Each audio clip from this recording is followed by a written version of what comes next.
So old Nestor urged, and the fighting spirit leapt inside Patroclus. He dashed back by the ships toward Achilles, but sprinting close to King Odysseus' fleet, where the Argives met and handed down their laws, the grounds where they built their altars to the gods, there he met Eurypylus, Euaemon's gallant son, wounded, the arrow planted deep in his thigh, and limping out of battle. The sweat was streaming down his face and back, and the dark blood still flowed from his ugly wound, but the man's will was firm, he never broke his stride. And moved at the sight, the good soldier Patroclus burst out in grief with a flight of winging words.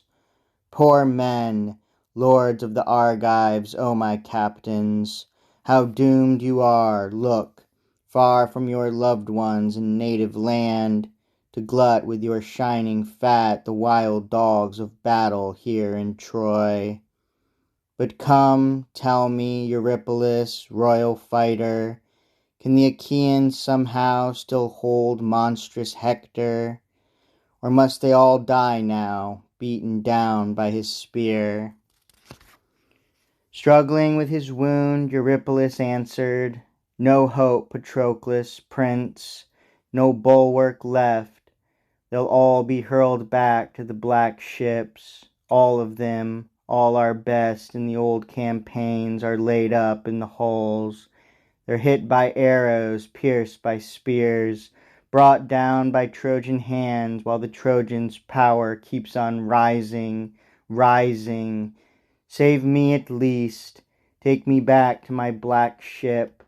Cut this shaft from my thigh, and the dark blood, wash it out of the wound with clear, warm water, and spread the soothing, healing salves across it. The powerful drugs they say you learned from Achilles and Chiron, the most humane of centaurs, taught your friend.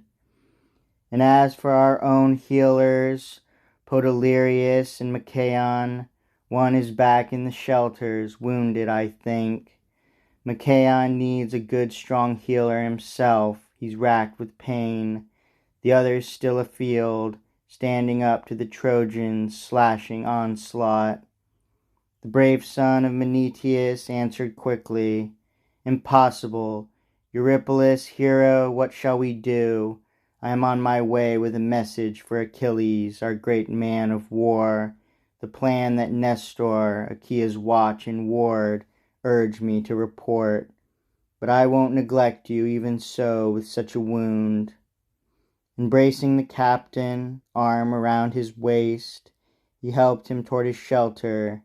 An aide saw them and put some ox hides down. Patroclus stretched him out, knelt with a knife and cut the sharp, stabbing arrow out of Eurypylus' thigh and washed the wound clean of the dark, running blood with clear, warm water.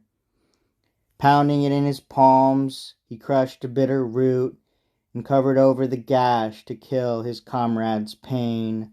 A cure that fought off every kind of pain.